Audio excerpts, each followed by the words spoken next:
సీతారామంతో super hit కొట్టిన director Hanu Raghavapudi దర్శకత్వంలో ప్రభాస్ కొత్త ప్రాజెక్ట్ చేస్తున్నారు. వీరిద్దరి కాంబోలో రాబోయే ప్రాజెక్టుకు ఫౌజీ అనే టైటిల్ ని ఫిక్స్ చేశారు. ఈ సినిమాలో ఇదివరకే రిలీజ్ అయిన పోస్టర్ చూస్తుంటే యుద్ధం ఆర్మీ నేపథ్యంలో ఉండనున్నట్టు తెలుస్తుంది. ఇదిలా ఉండగా తాజాగా ఓ సీనియర్ హీరోయిన్ ఇప్పుడు ఫౌజీ మూవీ షూటింగ్ లో జాయిన్ అయిందని సమాచారం.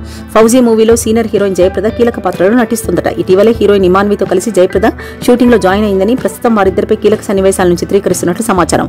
అయితే ఇద్దరి మధ్య రిలేషన్ ఏంటి అనేది తెలియరాలేదు. సినీ నటుడు కార్తీ హీరోగా నటిస్తున్న సత్యం సుందర అనే సినిమా ఈవెంట్ లో లడ్డు గురించి యాంకర్ చేసిన కామెంట్స్ పై కార్తీ ఫన్నీగా రియాక్ట్ అయ్యారు. లడ్డు అనేది ఇప్పుడు సెన్సిటివ్ విషయం, దాని గురించి మనం మాట్లాడకూడదు అని అన్నారు. దీనిపై పవన్ కళ్యాణ్ సీరియస్ అయ్యారు. లడ్డు వ్యవహారం చాలా పెద్దది, దయచేసి దీని గురించి ఫన్నీ కామెంట్స్ చేయొద్దు అని పవన్ అన్నారు. దానికి కార్తీ ట్వీట్ చేసి క్షమాపణలు కూడా తెలిపారు. తాను ఎలాంటి దురుద్దేశంతో అనలేదని, తన వ్యాఖ్యల్ని తప్పుగా తీసుకున్నారని క్లారిటీ ఇచ్చాడు కార్తీ. తాజాగా కార్తీ ట్వీట్ పై పవన్ కళ్యాణ్ స్పందించారు.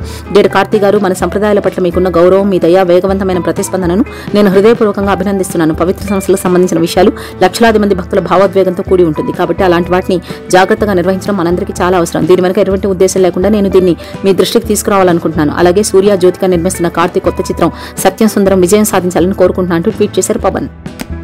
సుధీర్ బాబు అంటేనే వైవిధ్యమైన సినిమాలకు కేర్ ఆఫ్ అడ్రస్. ఇటీవలే సుధీర్ బాబు నవదళపతి అనే ట్యాగ్ ని సొంతం చేసుకున్నాడు. ప్రస్తుతం సుధీర్ బాబు నటిస్తున్న supernatural thriller Jatadhara pan India సినీ ప్రేక్షకుల్ని సైతం ఆకట్టుకుని భారీ అంచనాలు క్రియేట్ చేసుకున్న ఈ చిత్రం 2025 శివరాత్రి విడుదలకు రెడీ అవుతున్న సంగతి తెలిసిందే. ఈ సినిమా నుంచి విడుదలైన కొత్త పోస్టర్స్ మూవీపై ఎక్స్పెక్టేషన్ ని మరింతగా పెంచుతోంది. పౌరాణిక, ఫ్యాంటసీ, డ్రామా అంశాల కలయికగా ఈ చిత్రం తెరకెక్కుతోందని విడుదలైన పోస్టర్ చూస్తుంటేనే అర్థమవుతుంది. అలాగే ఇందులో సుధీర్ బాబు సరికొత్త లుక్ తో ఆసక్తికర పాత్రలో కనిపించబోతున్నారని తెలుస్తోంది. అత్యాచార కేసులో నిందితుడిగా ఉన్న యూట్యూబర్ హర్ష సాయి పోలీసుల నుంచి తప్పించుకునేందుకు అనేక రకాలుగా ప్రయత్నిస్తున్నాడు. తన కోసం పోలీసులు జల్లెడ పడుతున్నారని తెలుసుకుని ఫోన్లు సైతం స్విచ్ ఆఫ్ చేసినట్టు తెలుస్తుంది. ఇక హర్ష సాయి కుటుంబం కూడా ప్రస్తుతం అజ్ఞాతంలోకి వెళ్లిపోయిందని, వాళ్ళ ఆచూకీ కూడా తెలియడం లేదని పోలీసులు చెప్తున్నారు. కాగా హర్ష సాయి తనని ప్రేమ, పెళ్లి పేరుతో మోసం చేశారని, పెళ్లి చేసుకుంటానని నమ్మించి తనపై అత్యాచారం చేశాడని, తనపై అఘాయిత్యం చేసి ఆ వీడియోలతో బెదిరిస్తున్నారని ఆరోపణలు చేస్తూ ఓ నటి పోలీసులకు ఫిర్యాదు చేసిన విషయం తెలిసిందే.